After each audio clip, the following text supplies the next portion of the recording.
Initiating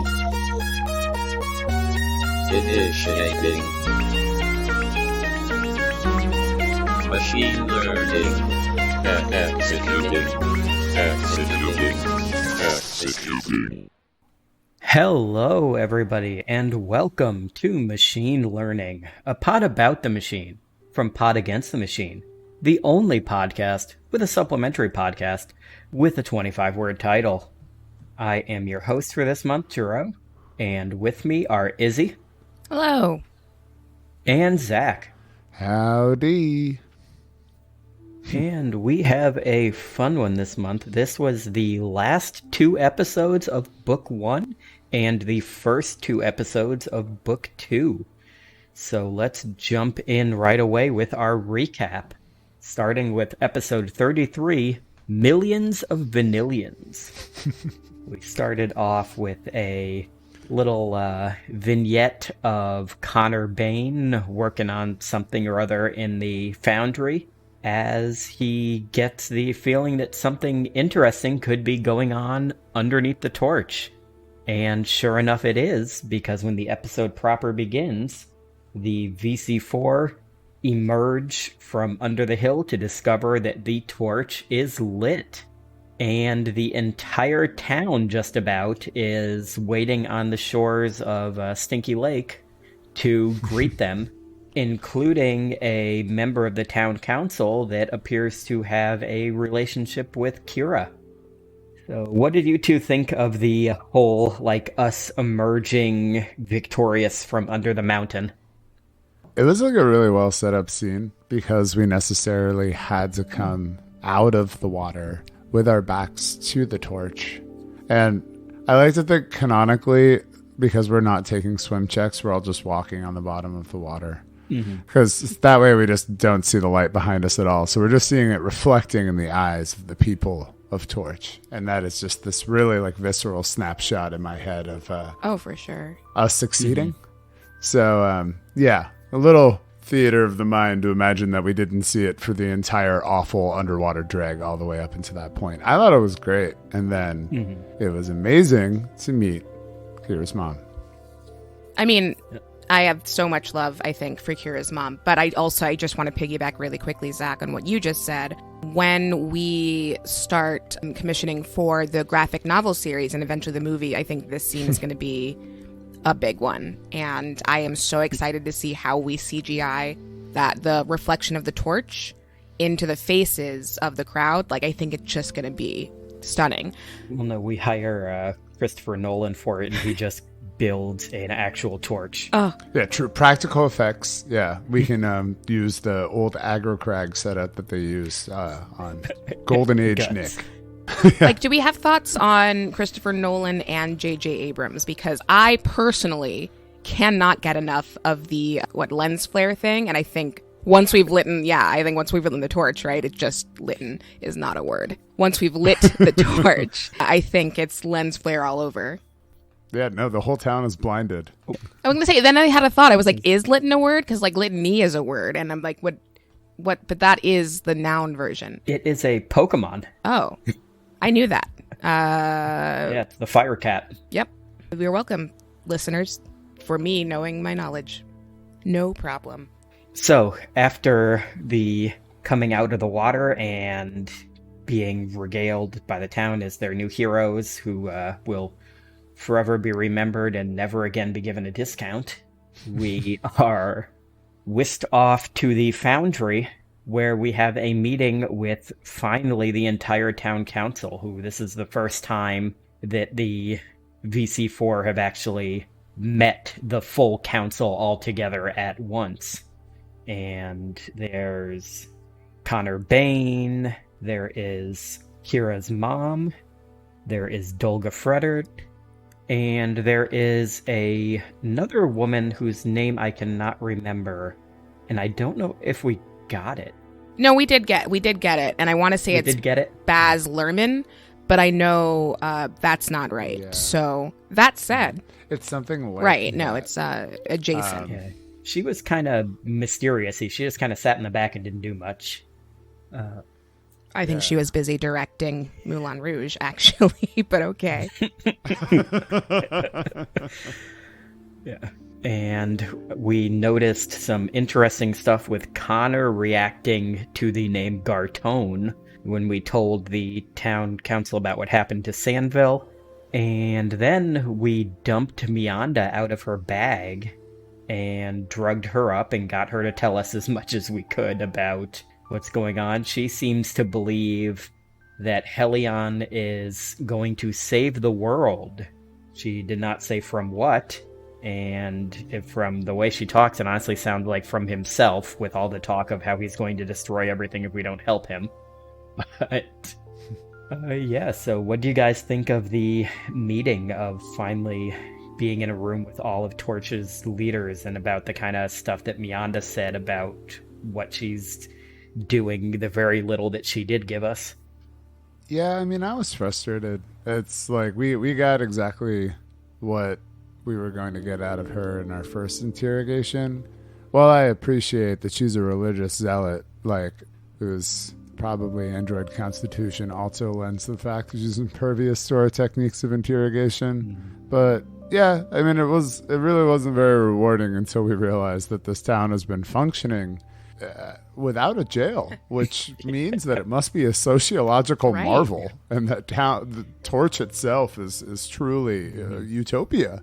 So, like any good adventurers, we introduced a penal system You're welcome, Torch. and whacked her in a box in the basement. Yeah, there you go, Torch. This is how you do it. Restorative justice? No. Put it in a box. Yeah. So, also, it was good to see Kira's mom feel comfortable coming out as a veggie pygmy. Mm-hmm. I assume that whatever disguise she was wearing at the lakeside was... Right. I mean, I think emotionally, it's one of those things you want to be able to share with your kids, adopted or not, as soon as you can. And I'm really glad that we were able to give the space and the time to let Kira's mom emerge as her full self, a veggie pygmy.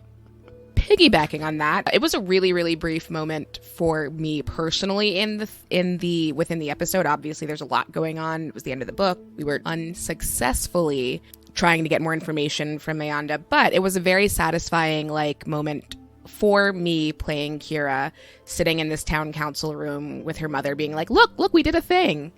I've spoken about this before, but it's just really fun to kind of play this coming of age character and that she's learning all sorts of stuff. But that was like a fun little look at us hanging out together, town counseling, and introducing a penal system to this town that previously didn't have one. That's what families aspire to, probably. That's a joke. I do not aspire to more penal systems, but that's like a whole other podcast.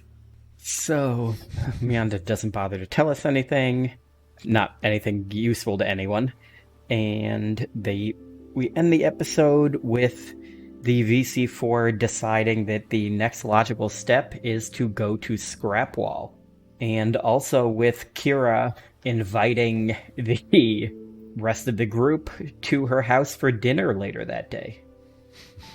Which isn't going to happen for another couple episodes, but it's interesting to get that invitation, and it's just one of those things that helps remind you that, there's other stuff going on besides just saving the world.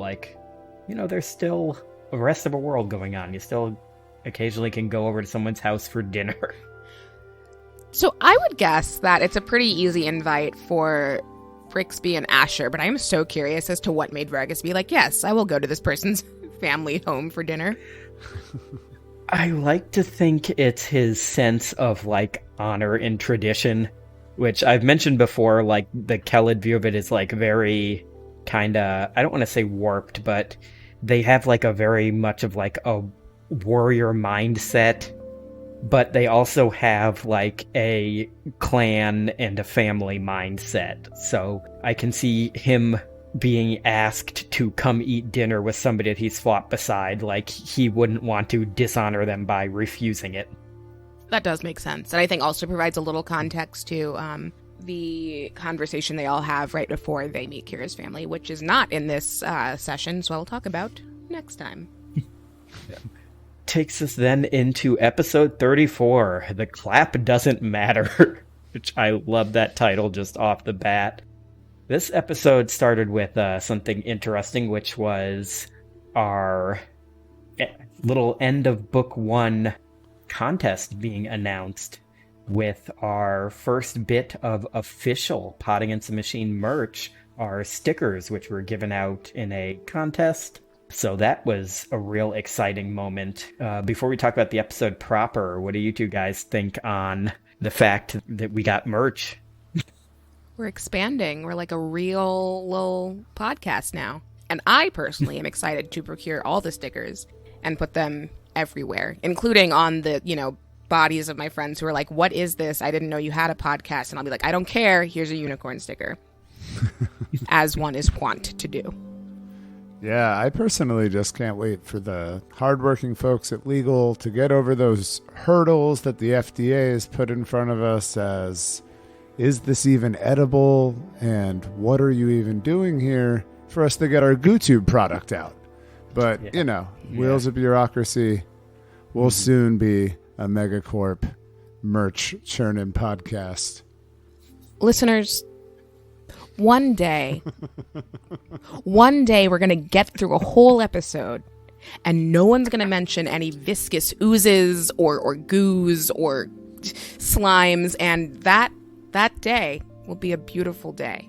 You and I together, listeners, we look forward to that day and march bravely on in the face of this textural nightmare. And when that day comes, listeners, I will tweet about it probably. And that's how we'll know. I think that happening is one of the signs of the seals opening for the apocalypse, is the day that we have an episode where we don't talk about Gogurt. Right. No, for sure. End of the world. Oh, yeah. I mean, and it won't happen because just like for audio editing, we maintain a separate Google Sheets spreadsheet about who's set to mention the thickwits in each app. I was not invited to this Google Sheets spreadsheet. Yeah. No. I mean, that wasn't unintentional. After talking about the awesome contest, getting into the episode proper, we start by, as Zach mentioned, we found out last episode that they don't have a jail. So Dolga takes us to what they do have and shows us what appears to be a storage cabinet that we then just toss Meanda unceremoniously into. And then we have ourselves a little bit of a shopping trip. We don't make as big of a deal of it as we did with some of our previous ones. We just mentioned, hey, a couple of us bought some magic items, and then we move on from there. And Brixby looks through Sandville's leftover cart, doesn't find anything too useful. And then we decide, you know what? We're not going to end book 1. Screw this. And we go back under the hill. Completionists to the core. But it kind of worked. I mean, it really worked out, right? Like, A, I'm glad we did just because I love checking boxes. But B, if we hadn't gone back into the hill, we would have never seen the mystery part 2 of the, what was it? A giant gear spin, right? Is that the right episode? Mm-hmm. We meet him at the end of this episode, yeah. So after we head back under, we find out that the stuff we thought we were going to get to explore was just dead ends. There's some insurmountable waist-high fences blocking off the medical deck, not the medical deck, the storage deck or whatever it was called, and the living quarters deck. The elevator just says, nope, you can't do it. So we go back to the engine deck, and we find a room with some robots who are apparently half broken. Some of them are trying to fix themselves, some of them are trying to fix the room itself, and we brutally murder all of them without even talking to them, because we're the heroes. And then we open a door and we find a 9-foot tall adamantine cyclops standing on the other side of it, just kind of staring at us.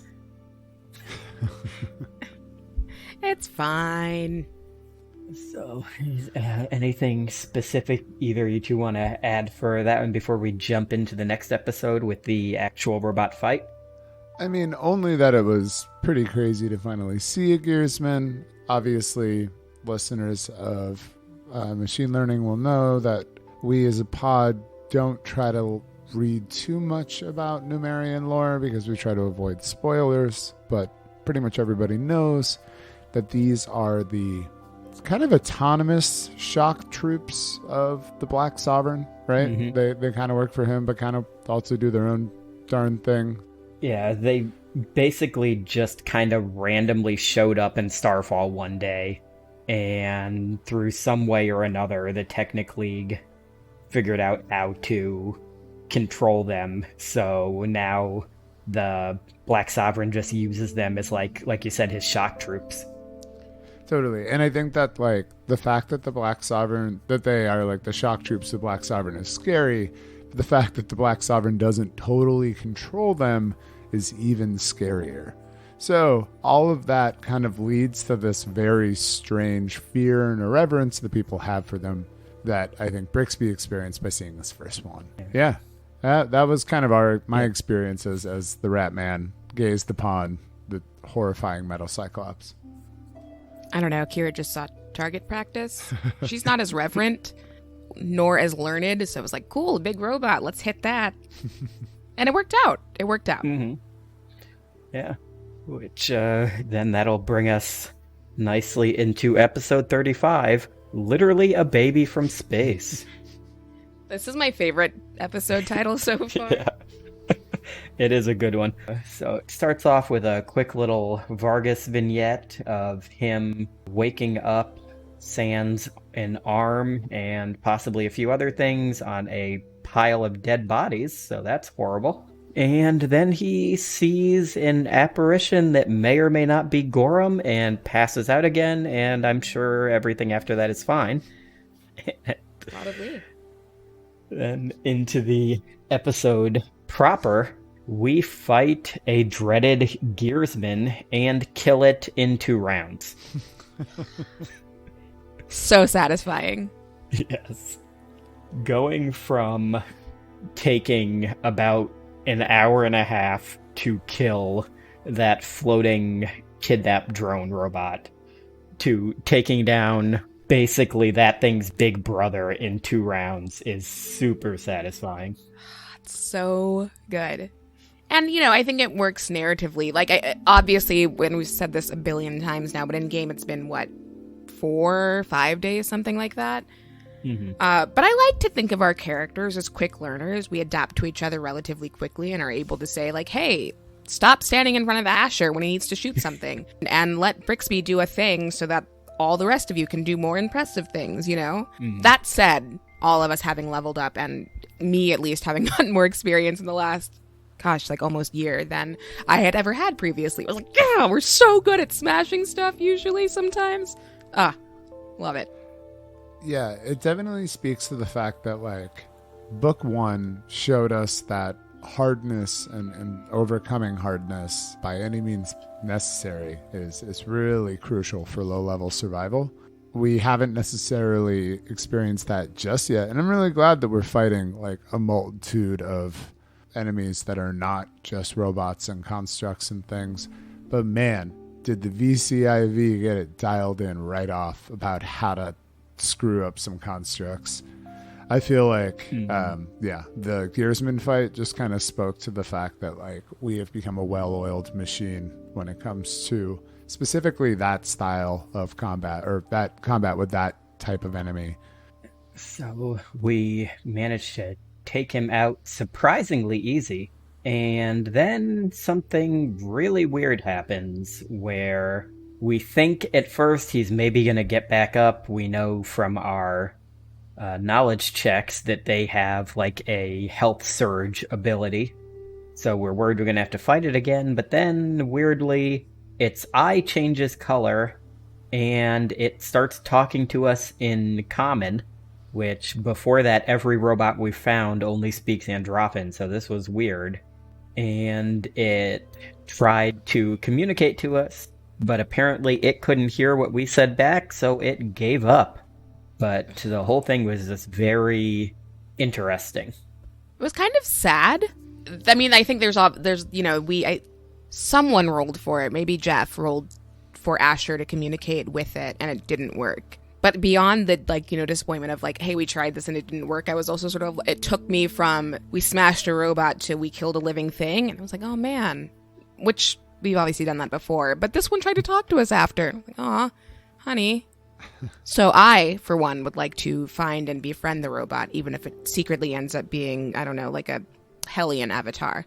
Maybe not quite that extreme, but an avatar for something else scary.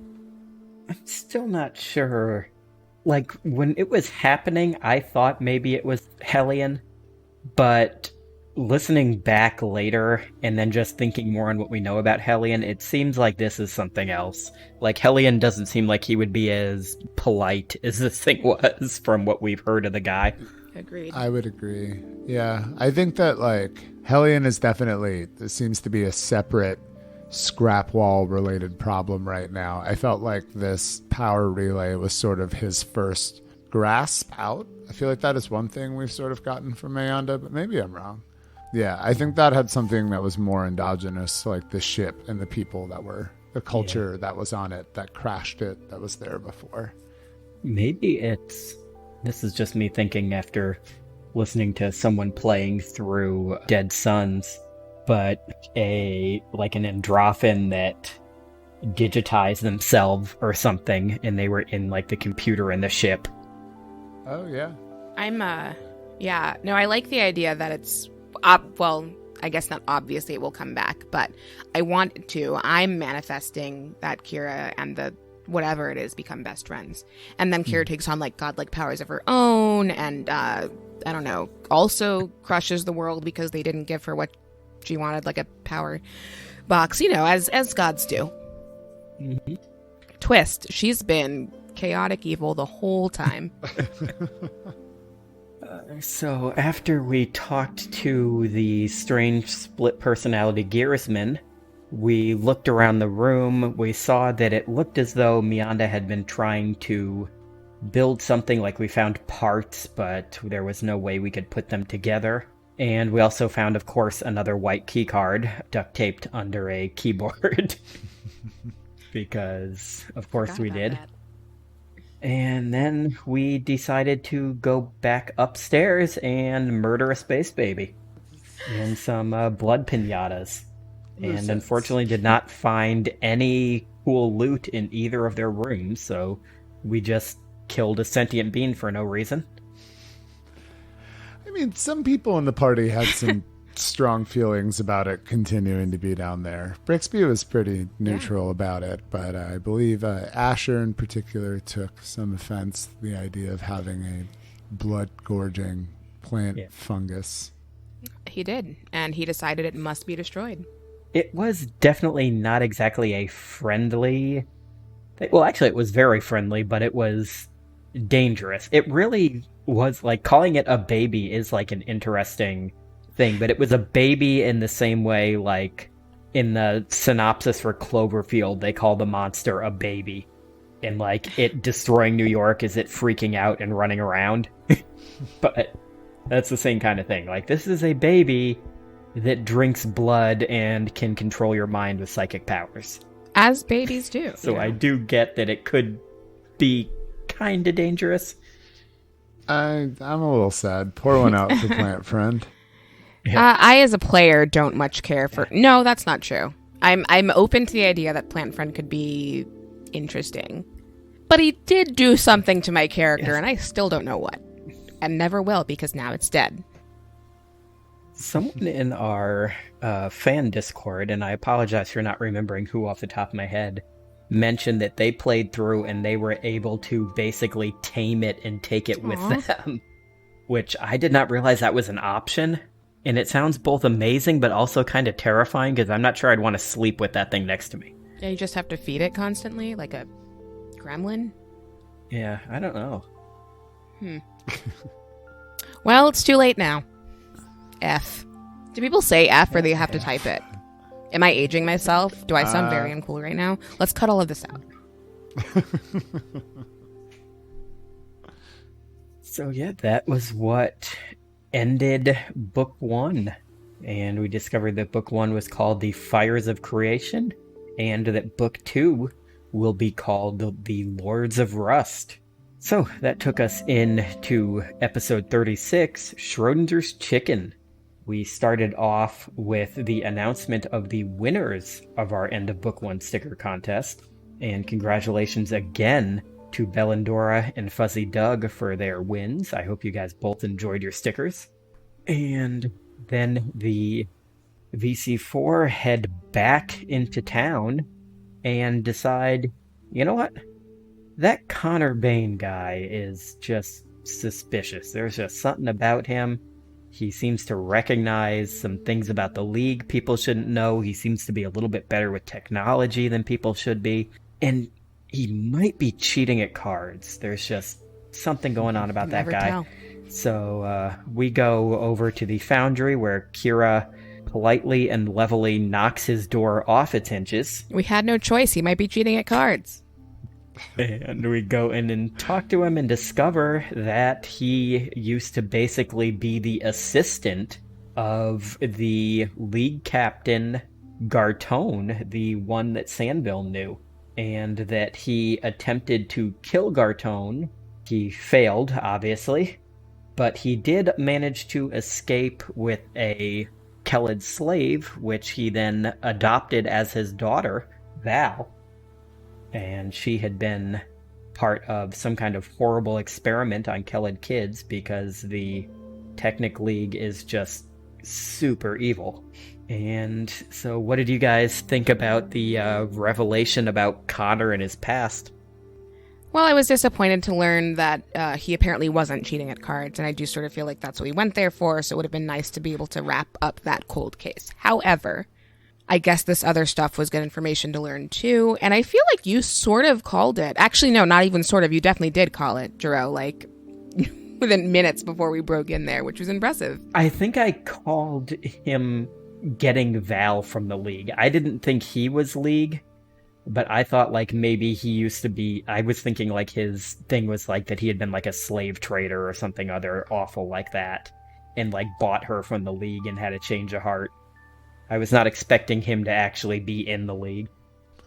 Yeah, I wasn't either necessarily, but it also definitely makes sense with the fact that the League holds a monopoly on not only technology, but information about it. I mean, it tracks, I guess is what I'm saying. It is a little disappointing, but it's good to know that it wasn't just old Sandville. And it's good to know that, like, he seemed to honestly regret ever working with, like, he's not like somebody like, yeah, I pissed off one of my bosses, so I went into hiding. And he's not like, I'm a spy for the League or anything. It's like, he's someone who honestly didn't like it, so he left. Yeah, I mean, I think that it was definitely an interesting thing, probably for Vargas to have to contend with. We had a whole thing about him not murdering anyone. Exactly. That, honestly, as Sam started to say, like, oh, yeah, I used to work for the League, I'm like, okay, he's going to wait till everybody leaves and he's just going to murder Connor. But then he had him say the part about, like, him rescuing the Kelid kids and, like, regretting what he did. And I'm like, ooh, on second thought, this would be a nice place to show character growth. He's not going to kill him. And then when I said he stays behind, you guys are all like, oh, he's going to kill him. I mean, we love character growth. I thought that was a really great scene. Like, and it's funny to say out loud, character growth is not killing someone. Like, congratulations. But for Vargas, it was a good moment. It was just funny to me, like, that I had that thought and then decided against it. And then it was, like, such an obvious thing that the rest of you guys all also went, oh, well, Vargas is going to kill him. It happens, you know?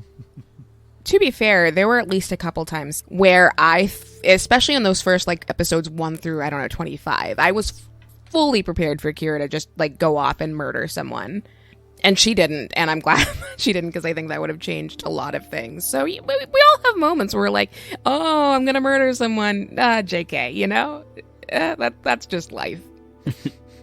So we have our talk with Connor. We also discover that he's going to try to build himself a wheelchair out of that repair bot he found. And Brixby then we kind of hand wave over the actual process, but Brixby gets permission to use his book to learn a few spells on the cheap, or at least cheaper than it normally is to learn a spell. And after that, we head off to see Father Kite, because we heard that he may have some information for us about Scrapwall. And he tells us, oh, hey, I know this half-elf who lives there, who is also a cleric of Bry, and who I'm definitely not pining for as my long-lost love. Please give her this binder full of what definitely aren't love poems. And if you do that and come back, I will give you an extremely powerful magical item. Oh, yeah. That rod. Mm-hmm. Do we think it's worth the price of a binder full of handwritten sonnets, though? I mean, I'm just a little disappointed that up until this point, we haven't heard any of them as recited in the Kite voice. I mean, I know Sam is busy with the podcast and, like, life and all that, but come on. You can get a sonnet or two, right? It's almost Valentine's Day, kind of. We need to do is harp on him to record some that we can stick in as the commercials in these machine learnings. Oh. Like a radio show of Kite reading his. I actually prefer the fact that he has a whole radio show like dedicated to reading his own poetry. That's pretty good. I was thinking it was going to be a commercial for like one of those people you see on the streets offering to write a poem for you for like $1, you know? Yeah. But I much prefer the idea that this person bought out radio space to be like, listen to my poems. Yeah. It's the commercial, the Galarian version of Farmers Only. Clerics of Bry only. And then the final thing that happened to wrap up the month was the VC4 decided that if we were going to be heading over to the Smiths for dinner, we had to bring some sort of dinner gift. And thanks to Kira knowing the local customs, we decided a live chicken is the perfect gift.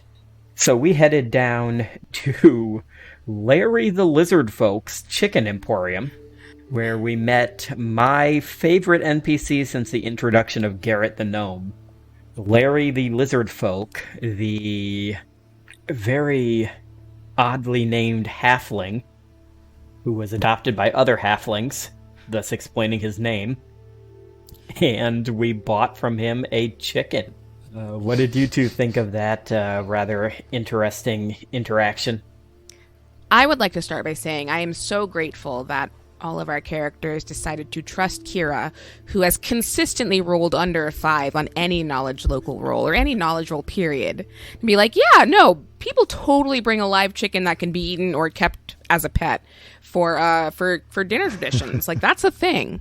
I really appreciate your characters for going along with me with that, and also I appreciate you all being like, yes, this makes sense, let's do it. That was it was a really freeing moment for me personally, and I appreciate it. Does it make sense within the context of the story? I mean, for Kira, yes. I mean, it was the birth of an empire that I hope to only see, an avian empire. Every town we visit better have a franchise. Mm-hmm. Well, we know at least there's the World Wound location, although it does not take the stamp card, so be wary, tourists. Is the thing to take under the most advisement to be concerned about when entering in the World Wound. This franchise location will not take your chicken stamp card. Also, be careful in general. That wrapped up this month's episodes. Was there anything else from this batch that you two wanted to specifically talk about that you can think of? I think we nailed it. I mean, it was really satisfying to wrap up book 1. I think we had some interesting conversations about how time dilation works with APs, how this one happened in a very short period of time, and how some books are more amorphous, sandboxy over long periods of time. It was cool to run through this, but I am really looking forward to having days for character development as opposed to just waking up and being like, I'm stronger now. And again. And again. And pretty much almost every day, We leveled up once a day for most of a week. Yeah. Pretty solid stuff. Exactly. Which must have been completely insane in the like meta social conversations the characters were having outside of things. Yeah. Well, at least half the party like woke up with one morning with new magical abilities. Just like, hey, I can do stuff now. Yeah, so I think that was kind of like the thing that really marked it for me. I'm looking forward to the more seeing what book two's like flavor is like, because obviously this is also very dungeony. So it'll be interesting from like a practical point of view of having like a gunslinger and being like a ranged touch spell character myself. Hopefully being in maybe some more opened up environments, not getting punched in the face right after opening a door. Yeah. Love that. Love that. Yep, those are it for me. I really appreciated we wrapped up almost exactly a year to the day from when we all first like sat down to not even just start recording, but like to like meet and talk, or at least I met all of you. I think you all had like one of the tryout sessions together, but we met all of us for the first time for like that toward the end of August, right around when we were finishing book one this year. And that for me personally, because I am an anal retentive person, was so satisfying. That was actually really cool to basically, like you said, like finish up on that almost a year exactly from when we started, which, like you said, it wasn't when we technically started the actual thing, but it still was us starting. It was from our first talk together, our first practice session, to the end of book one being that like almost exactly a year. It was actually a pretty cool thing to see. Yeah, so good thing we stretched out book one. You're welcome. Time. All right. Well, we will then see everybody after this message for the Q&A.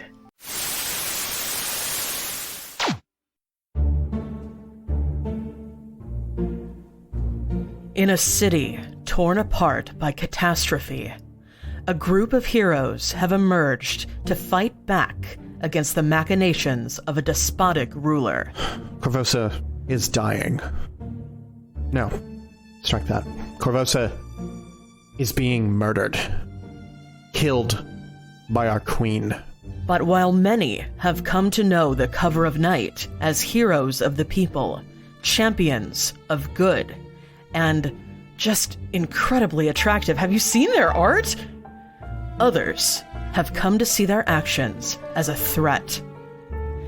As their egalitarian ideals threaten to erode the corrupt foundations of Corvosan society, the monsters emerge from the darkness within. There is a tendency with heroes to not be satisfied with the level of acclaim they are accustomed to.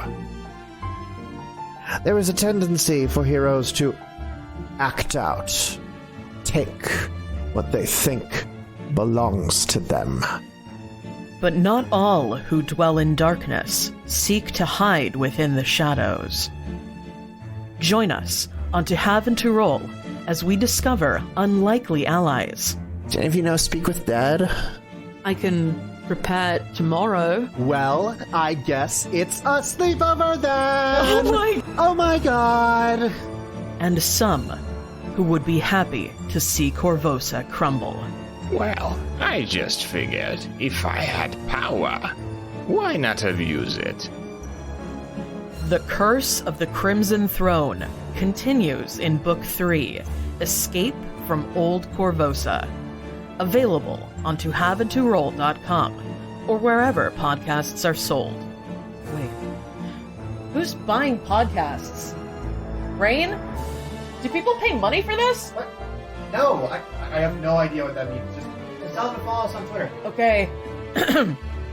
Follow us on Twitter at tohaveandtoroll or Tumblr tohaveandtoroll.tumblr.com as we fight for the soul of a city that many believe is already beyond saving.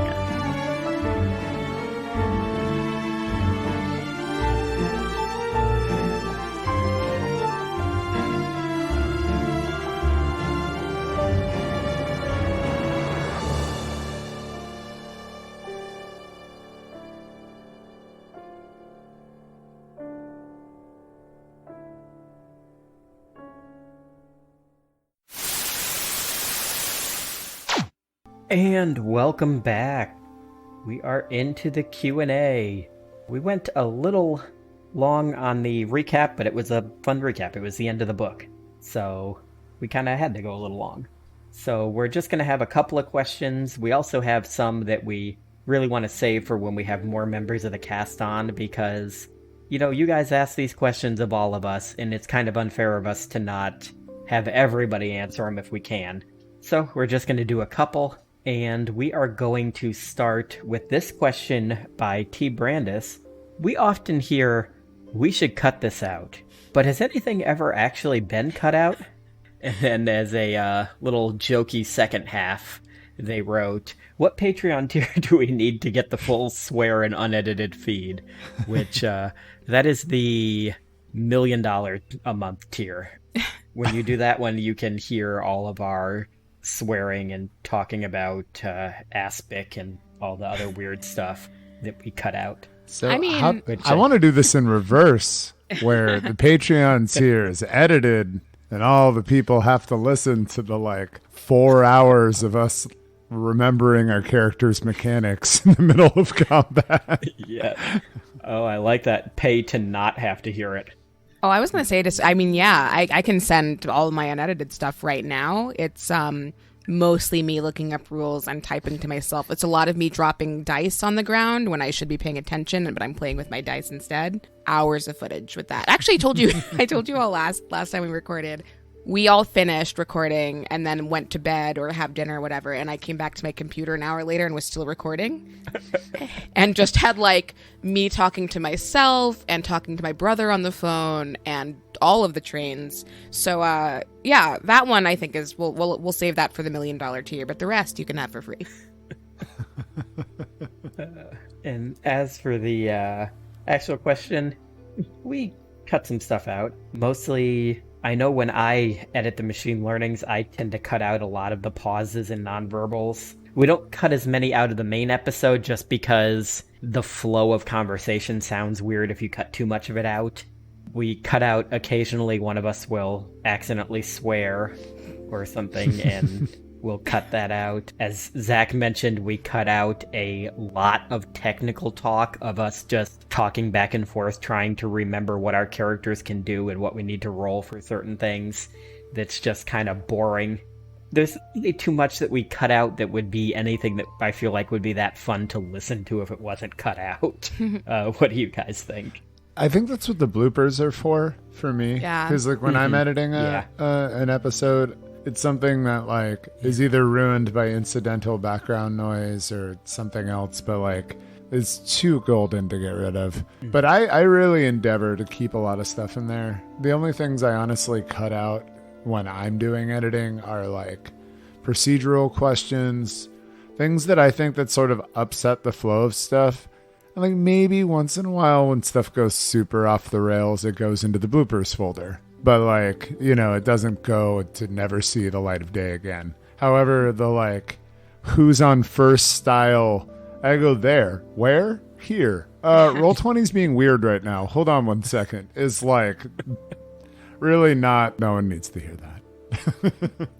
And I'll say that Zach and Sam and Jeff and Jero, really everyone is much more discerning than I am when it comes to what should go in and out. I will absolutely cut out silences. That's one of those mindless things I do usually while watching Real Housewives. Just go through and cut out silences manually because it satisfies me. In terms of the stuff that I leave in, I really, as a person who is perhaps less familiar with the rules and regulations behind Pathfinder, I find those off the rail moments hilarious and will almost always leave them in unless, caveat, they make me look bad, in which case I will cut them out. So basically any episode that's been edited by me will be 50% less Kira and just everyone else, because I think that's fun. Fortunately, I'm not the only one editing episodes, obviously. So we get a nice balance in there. Question 2, this is a question specifically for Izzy, though I guess the other two of us can answer if we've ever done it. Have you bought actual sparkling unicorn stickers yet? And if you have, why? And if you haven't, why not?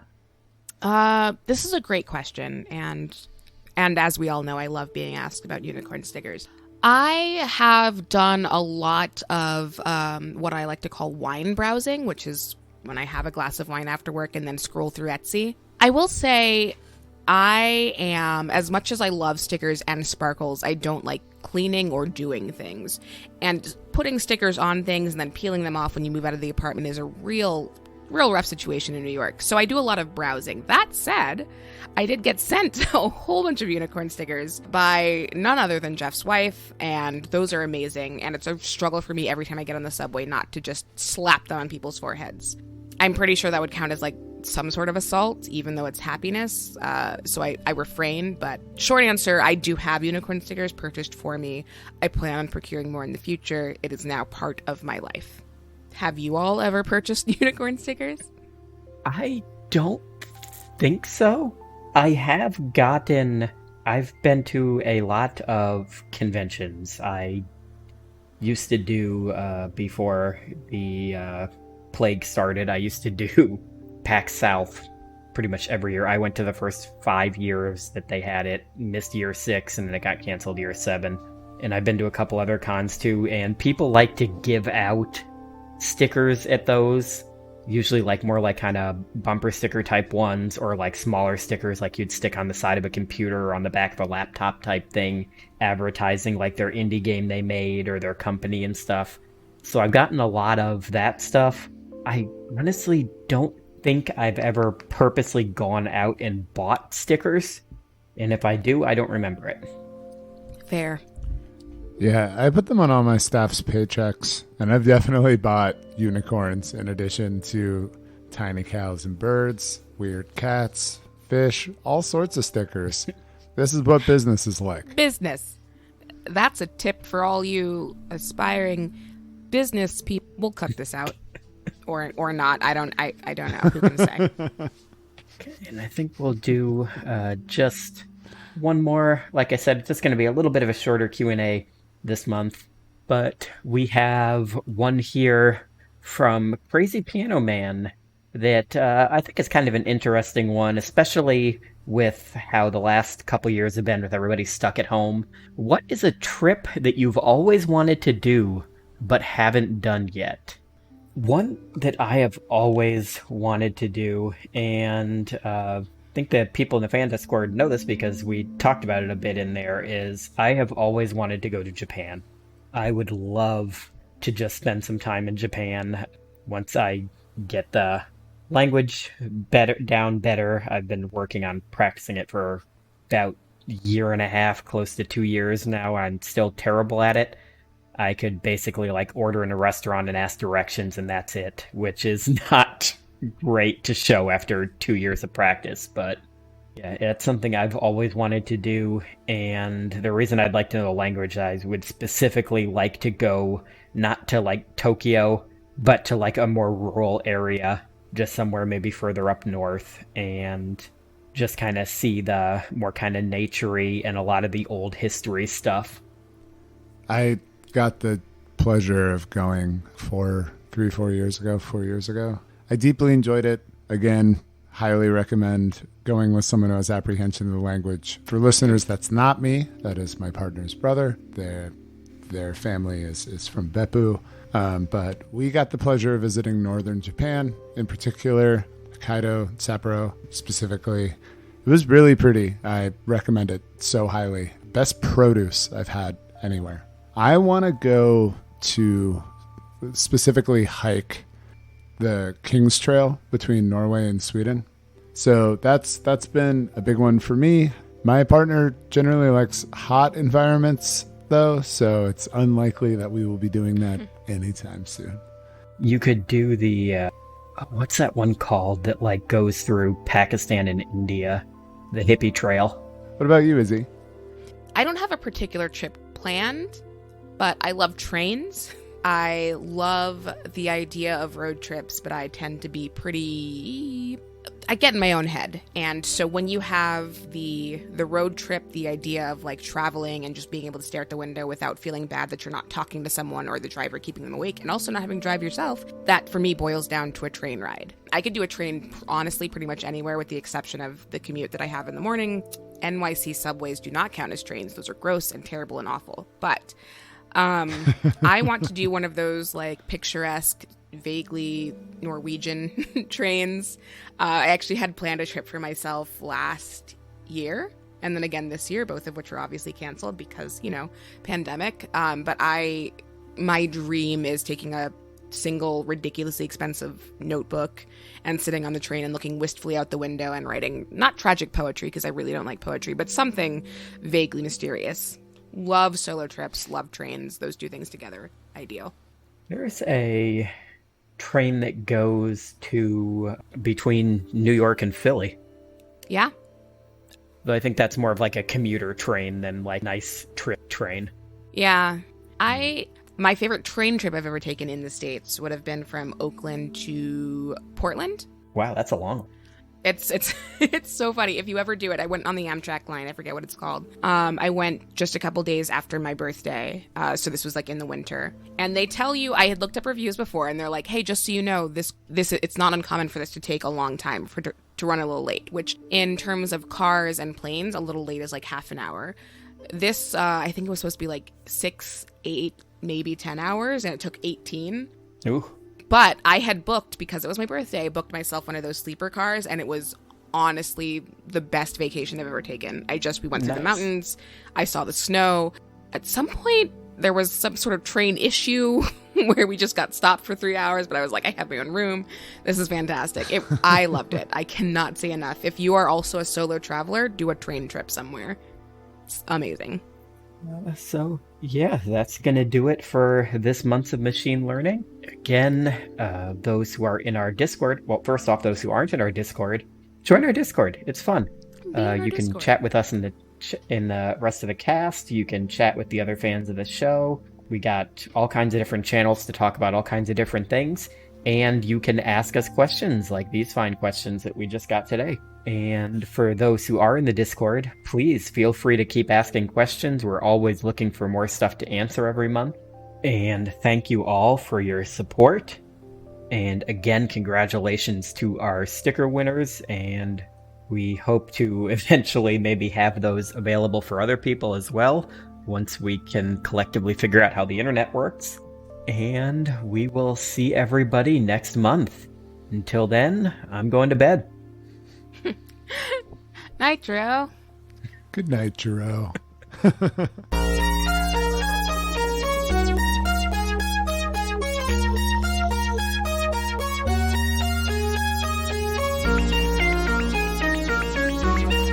Machine learning. Kill command received. Terminated.